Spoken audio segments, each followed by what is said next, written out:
आप सभी को नमस्कार। कैसे हैं आप सभी लोग। मुझे उम्मीद है कि आप सभी लोग खुश होंगे, स्वस्थ होंगे और अपने अपने कामों में व्यस्त होंगे।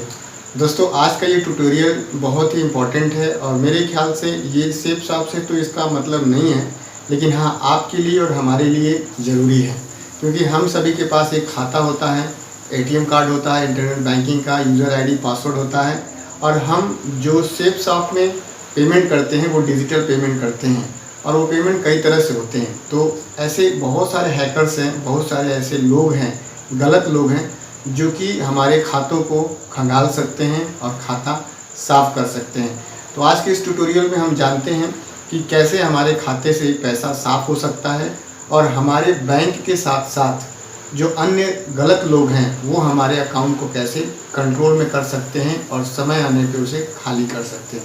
तो आज की रिपोर्ट इसी पर है। आज का जो ट्यूटोरियल है बैंकिंग और उससे जो रिलेटेड जो परेशानियां हैकर्स के माध्यम से होती हैं उसी की है। तो स्वागत करता हूं मैं दोस्त आप सभी लोग का आज के इस ट्यूटोरियल में। हिंदी दिवस है आज और 14 सितंबर को हर साल हिंदी दिवस मनाते हैं, तो उसके बेसिस पे है। और आप ऐसे देखेंगे तो आज का जो ज़माना जो दौर चल रहा है ये डिजिटल इंडिया चल रहा है, या ऐसे देखें तो माननीय मोदी जी डिजिटल इंडिया की बात करते हैं और डिजिटलाइजेशन हर जगह हुआ है, रेलवे हो या एजुकेशन हो, या आप देखेंगे तो लॉकडाउन में डिजिटल जो हुआ है या डिजिटलाइजेशन हुआ है या डिजिटलीकरण जो हुआ है, या इसको आप कहें कि संचार, दूर संचार का या संचार व्यवस्था में जो आधुनिकीकरण हुआ है उससे हम सभी को फ़ायदा हुआ है और पूरे विश्व ने, भारत नहीं पूरे विश्व ने इसका जो है सबसे ज़्यादा फ़ायदा लॉकडाउन के दौरान उठाया है। जब दुनिया मिलजुल नहीं रही थी, लोग आपस में कनेक्ट नहीं हो रहे थे, उस समय लोग जूम ऐप के माध्यम से मीटिंग्स करते थे, बच्चों की पढ़ाई होती थी और तमाम तरह की जानकारियाँ एक दूसरे से हम साझा करते थे। लेकिन इस डिजिटलाइजेशन का कहीं ना कहीं नुकसान भी सामने निकल करके आया है और ये देखा गया है कि जो है लॉकडाउन के बाद से सबसे ज़्यादा फ्रॉड्स हुए हैं, सबसे ज़्यादा लोगों के खाते से हैकर्स ने पैसे निकाले हैं, या सबसे ज़्यादा लोगों को परेशानियां हुई हैं। और लोगों को हुई कि नहीं हुई मुझे कम मालूम है, लेकिन मेरी ही टीम में कई लोगों के साथ एक नहीं, दो नहीं, उससे अधिक लोगों के साथ बैंकिंग फ्रॉड्स हुए हैं। उनके खातों में से पैसा निकला हुआ है और उनको गलत लिंक्स भेज करके पैसा निकाला गया है। तो आज का ये जो ट्यूटोरियल है इसी पर जो है। तो इस ट्यूटोरियल को बनाने में या जो मैं जानकारी आपको दे रहा हूँ, इसके जो सोर्सेज हैं ये किसी किताब से नहीं, ये हमारी एक संस्था है CERT/IN, यानी कि आप ऐसे कह सकते हैं कि Indian computer emergency response team, जो कि आपको जब बैंकिंग फ्रॉड होता है तो उस जो इसका सर्वे करती है और इस पे लगाम लगाती है, या RBI को ये गाइडलाइन करती है। तो आप ऐसे देखेंगे तो मैं कुछ रिपोर्ट्स इसकी है, मैं आपको ज़रूर बताऊंगा। कुछ टर्म्स हैं जो नए टर्म्स आपको पता चलेंगे, जैसे CERT/IN ये क्या है। आप ऐसे देखेंगे तो ये ministry of electronic and information technology की एक सहायक सरकारी एजेंसी है। आप दोबारा सुने कि ministry of electronic and information technology जो सरकारी मंत्रालय है, भारत सरकार का मंत्रालय, वह उसका एक सरकारी एजेंसी है। CERT/IN Indian computer electronic emergency response team, इसका फुल फॉर्म होता है। ये क्या करती है कि जो हैकर्स होते हैं या जो ऑनलाइन फ्रॉड्स होते हैं इनको ये पता लगाती है और उस पर अपनी रिपोर्ट RBI को देती है। तो इन्होंने बताया है कि जो है बहुत सारे बैंक डिटेल्स के जो ग्राहक होते हैं, जो बहुत सारे बैंक डिटेल अपनी गलत लिंक पे भेज देते हैं। तो ये लोग क्या करते हैं, जो हैकर्स होते हैं ये आपको टेलीफोनिक बातचीत करते हैं। तो टेलीफोनिक बातचीत का जो तरीका था पुराना हो चुका है, क्योंकि लोग उस पर लोगों की आवाज़ सुन करके, हैकर्स की आवाज़ को सुन करके सावधान हो चुके हैं। और टेलीफोनिक जो तरीका हो गया है पैसा निकालने का, हैकर्स को भी पता चल गया है कि आम नागरिक इससे सावधान हो गया है, अब हम फ़ोन करके और हम पैसा नहीं निकलवा सकते। तो उन्होंने एक नया तरीका निकाला है कि वो ऐप्स के माध्यम से और लिंक्स भेज करके, ऐप्स डाउनलोड करा करके और लिंक्स भेज करके नया तरीका निकाला है कि वो आपको टच करा करके और पैसा निकाल रहे हैं। और आप ऐसे देखेंगे तो इसका जो ये ये जो रिपोर्ट बनी हुई है CRT/IM की तरफ से, Indian computer emergency response team की तरफ से, वो ये बता रहे हैं कि ये जो नया तरीका है लिंक भेज करके, इससे इससे ज़्यादा से ज़्यादा लोगों को लिंक्स भेजा जा रहा है, उस पर टच कराया जा रहा है। और ऐसा हो रहा है कि जैसे ही क्लिक उस लिंक पे आप टच करते हैं तो आपका पूरा जो खाता है वो साफ़ हो जाता है, और आप फिर जो है ये परेशानी हो जाती है आपको कि आखिर ये कैसे हो गया। तो अब मैं आपको बताता हूँ कि ये लिंक्स कैसे भेजते हैं हैकर्स और किस प्लेटफॉर्म का इस्तेमाल करते हैं। हर आदमी के पास एक बैंक होता है, उस बैंक का उसके पास अकाउंट होता है, मोबाइल नंबर होता है, और आप देखेंगे तो हर व्यक्ति internet banking, user ID, password सब कुछ लिए होता है। हर आदमी के पास आप देखेंगे तो बैंक की वेबसाइट है, हर बैंक के पास एक वेबसाइट होती है। तो हर बैंक की वेबसाइट का एक नकली वेबसाइट होता है, और ये बनाता कौन है? आप देखेंगे तो ये NGROK प्लेटफॉर्म है, और ये केवल हैकर्स इस्तेमाल करते हैं। अब ये NGROK नागरोक क्या है? ये नागरोक एक ऐसा प्लेटफॉर्म है, ये नागरोक एक NGROK, आप इसको नागरोक कहें या मैं इसको NGROK कहूँ, ये एक ऐसा प्लेटफॉर्म है जिससे कि असली वेबसाइटों का, बैंक का हो या इंश्योरेंस कंपनियों का हो, चाहे जिस किसी का भी हो, असली वेबसाइटों का नकली वेबसाइट बनाया जाता है, और बना करके इस तरह से डिज़ाइन किया जाता है कि असली आदमी जो होता है, अकाउंट होल्डर होता है, वो धोखे में आ सकता है। और यहाँ से क्या होता है कि यहाँ से आपको वेबसाइट बना करके जो हैकर्स होते हैं आपको लिंक भेजते हैं। वेबसाइट जब बन जाती है तो हैकर्स आपको लिंक भेजते हैं। वेबसाइट ठीक उसी तरह से होती है जैसे एक असली बैंक की वेबसाइट होती है। तो आप जानते ही हैं कि जुड़वा दो भाई हुए किसी के घर में, तो एक का नाम है सुनील और एक का नाम है अनिल। तो अनिल असली है, क्योंकि अनिल सुनील नहीं हो सकता, सुनील अनिल नहीं हो सकता, उसमें से दोनों में से कोई एक तो असली है। लेकिन दिखने में अगर देखा जाए तो दोनों ही एक ही लगते हैं। तो देखने में ही जब धोखा होता है तो हम क्या करते हैं, ये दिखता है कि हाँ ये तो मेरे बैंक की वेबसाइट है, और वो वहाँ पे KYC के नाम पर या किसी भी प्रकार से आपको अपना बैंक अकाउंट नंबर या अपना मोबाइल नंबर डालने के लिए बोलते हैं। और जब ऐसा होता है, जैसे आप देखते हैं फेसबुक अगर आप खोलते हैं तो वहाँ पे फेसबुक की ID डालने के लिए या तो बोला जाता है या तो अपना मोबाइल नंबर डालने के लिए बोला जाता है। तो उसी तरह से बैंक में भी जो नकली वेबसाइट होती है, या तो वहाँ पे अकाउंट नंबर डालने के लिए बोला जाएगा, और या तो आप देखेंगे तो मोबाइल नंबर डालने के लिए बोला जाता है। और जब आप वहाँ पे अपना नकली वेबसाइट पे असली मोबाइल नंबर, अकाउंट नंबर डालते हैं तो वहाँ पे हैकर्स को आपका अकाउंट ऑपरेट करने का अधिकार मिल जाता है, और वो वहाँ से उस दिन से आपका अकाउंट ऑपरेट करना या कंट्रोल करना चालू कर देता है।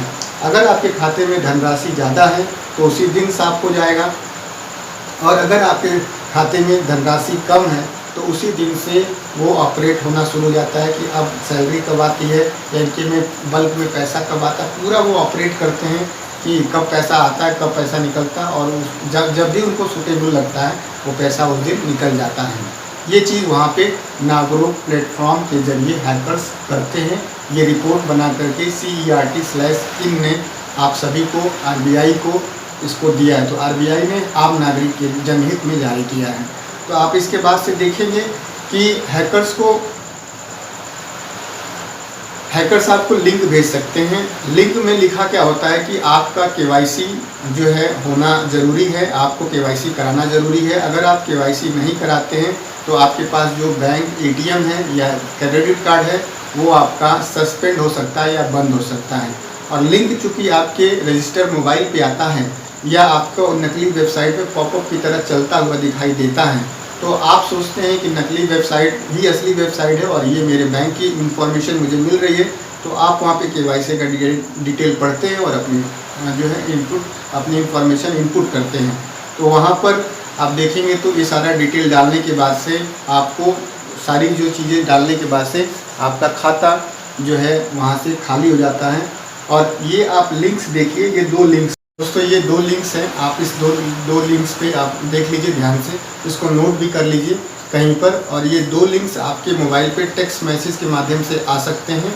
और आपका जो वेबसाइट है, चाहे जो बैंक का वेबसाइट है, उस पर भी आपको ये रन करता हुआ दिखाई देगा, क्योंकि नागरोक के माध्यम से उसको नकली वेबसाइट बना करके जो हैकर्स है रन कराते हैं। तो ये दोनों वेबसाइट वहाँ पर आपको रन करते हुए दिख सकते हैं।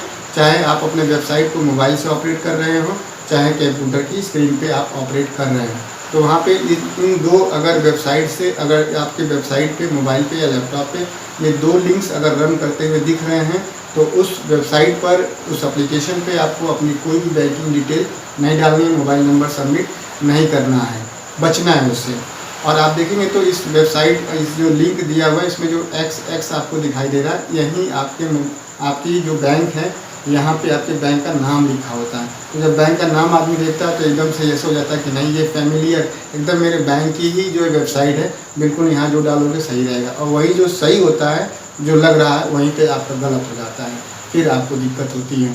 तो ऐसे देखा जाए तो भारत सरकार ने इन सब चीज़ों पे लगाम लगाना चालू किया है, क्योंकि अगर डायरेक्ट सेलिंग की जो मिनिस्ट्री है, डायरेक्ट सेलिंग को अगर गवर्न करने के लिए मिनिस्ट्री ऑफ कॉर्पोरेट अफेयर्स या कंज्यूमर अफेयर्स बना हुआ है, तो साइबर फ्रॉड को भी आप देखेंगे तो ऑपरेट करने के लिए भारत सरकार के यहाँ एक मंत्रालय है, और वो मंत्रालय है ministry of electronic and information technology. और आप देखेंगे तो इसकी जो सरकारी एजेंसी है, आप देखेंगे तो Indian computer emergency response team, ये सब मिल करके इस साइबर फ्रॉड को या हैकिंग को कंट्रोल करते हैं और इसको प्रिवेंट करते हैं, रोकते हैं, और इस पर लगाम लगाने की समय समय पे कोशिश करते हैं। और आपके लिए, जनता के हित के लिए, समाज के सहूलियत के लिए इन्होंने कुछ आपको हिदायत दी है, और वो हिदायत 7 प्रकार की है। आपको मैं सबसे पहला जो हिदायत देना चाहूँगा RBI के माध्यम से, या बताना चाहूँगा, तो ये है उनका पहला जो टिप्स है कि आप किसी के साथ भी अपना जो मोबाइल पे अगर आपके पास OTP आता है, तो किसी भी प्रकार के OTP को आप किसी के साथ भी शेयर न करें। उसको देख लें, समझ लें कि आपके द्वारा ये गए काम का OTP है, या दूसरा उसको रिमोट करके आपसे OTP मंगवा रहा है। बिल्कुल, अगर आपके साथ गलत OTP आ रहा है आपके मोबाइल पे, तो बिल्कुल किसी के साथ शेयर ना करें। दूसरा जो उन्होंने टिप्स दिया है कि आप रिमोट एक्सेस एप्लीकेशन को बिल्कुल नज़रअंदाज करें, उसको बिल्कुल आप चलाएं नहीं। कुछ एप्लीकेशन ऐसे होते हैं, जैसे अमेज़ॉन है, फ़ोनपे है, तो इस पर आप जब भी कोई आप काम करते हैं, जो भी कोई डिमांड करते हैं, जो भी आप कुछ भी करते हैं, तो इस पर आपको पहले OTP आता है। आपके द्वारा कुछ भी होता है तो OTP आता है, OTP आप पुट करते हैं, तब आपके अकाउंट से पैसा डिडक्ट होता है। लेकिन कुछ ऐसे एप्लीकेशन हैकर्स ने बना रखे हैं जो कि रिमोट एक्सेस एप्लीकेशन होते हैं, अपने आप ऑटो वो डिटेल डालते हैं, और डिटेल आपको पता ही नहीं चलता, बिना OTP आए ही आपका पैसा डेबिट हो जाता है। तो आप उस पर केवल चलते रहते हैं तो ऐसा हो जाता है। बिना आप उसमें डिटेल डालते हैं, डिटेल डालने के बाद ये उम्मीद करते हैं कि आपके पास OTP आएगा, जब तक OTP नहीं आएगा तब तक पैसा कटेगा नहीं, लेकिन ऐसा होता नहीं है। वो आपने रिपोर्ट डाला, डिटेल डाला, और डिटेल डालने के बाद से आपका बिना OTP आए पैसा कट जाता है। तो बचे रिमोट एक्सेस एप्लीकेशन को इस्तेमाल करने से। और अजनबी लोगों को अपने आधार की जानकारी नहीं देना है। ऐसे लोगों को ही जानकारी दें जो आपके किसी काम को समझा करके आपसे आधार ले रहे हैं, और उसके बदले में आपको काम करके दिखा रहे हैं। लेकिन ऐसे लोगों से बिल्कुल आप आधार बिल्कुल उस जगह ना दें जहाँ पे आप उस ना आदमी को देख रहे हैं, ना उस संस्था को देख रहे हैं। ठीक है। चौथा जो है कि बैंक अकाउंट जो आपका है, उसके साथ अपना मोबाइल नंबर, जो लेटेस्ट मोबाइल नंबर है, वो डिटेल आप मोबाइल नंबर है उसको अपडेट करके रखें। आपको बिल्कुल भी अधिकार नहीं है कि उसमें 10,000 रुपये रखा है, 2,000 रुपये रखा है, 1,000 रुपये रखा है, और आपको पता ही नहीं कि मेरे मोबाइल का क्या नंबर है। कई लोग ऐसे भी हैं, 1.25 करोड़ की एक करोड़ आप देखेंगे तो 1 करोड़ ऐसे आप देखेंगे कि 139 करोड़ की आबादी है देश में। एक अजीब लोग ऐसे पड़े हैं जिनको अपने मोबाइल का नंबर ही नहीं मालूम है। ऐसे लोग हैं जिनको अकाउंट में मोबाइल नंबर है कि नहीं है पता ही नहीं है, आधार में जो मोबाइल नंबर है वो पता ही नहीं है। तो आप बचें, क्योंकि आपके खाते में पैसा है। ठीक है। तो समय समय पे पांचवा जो टिप्स इन्होंने दिया कि समय समय पे अपना IBS, जो IBS का मतलब इंटरनेट बैंकिंग सर्विसेज है, उसका जो यूज़र ID है वो चेंज नहीं हो सकता, लेकिन लॉगिन ID और ट्रांजेक्शन पासवर्ड, ये लॉगिन पासवर्ड और ट्रांजेक्शन पासवर्ड चेंज हो सकता है। मित आप उसको चेंज करते रहें, ताकि जो हैकर्स हैं उससे परेशान नहीं कि यार कभी ये करता है, कभी ये करता है। और छठा जो तरीका है कि मोबाइल और गोपनीय डेटा किसी के साथ शेयर न करें। आप देखते होंगे दोस्तों, कभी आप स्टेशन पे, बस अड्डे पे, घर में या रिश्तेदारी में हैं, तो कोई आदमी कहता है कि मेरा मोबाइल डेटा ख़त्म हो गया है, कृपया थोड़ा सा हॉटस्पॉट चला दीजिए। हॉटस्पॉट का इस्तेमाल करने से भी हो सकता है कि आपका मोबाइल का डेटा वह जो व्यक्ति है वो अपने मोबाइल में ट्रांसफ़र कर ले और आपका मोबाइल हैक हो जाए। जब आपका मोबाइल हैक हो सकता है तो डेटा भी हैक हो सकता है, चोरी हो सकता है।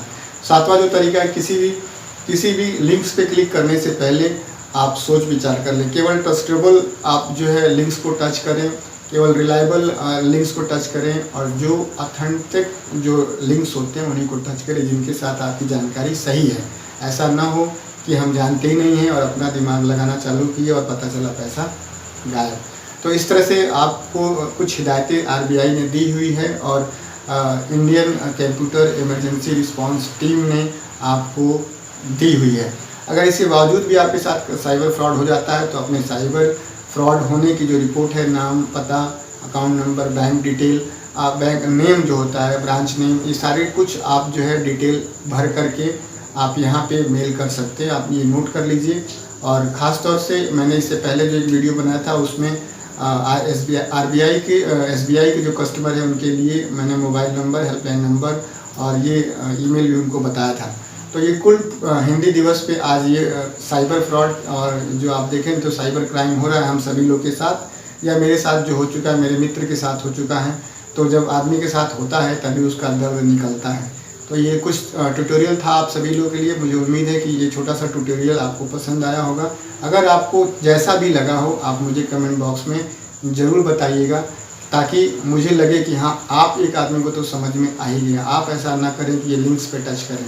तो आप सभी ने अपना बेशकीमती समय दिया, आप सभी का बहुत बहुत धन्यवाद। थैंक यू दोस्तों, नमस्कार, wish you all the best and go diamond.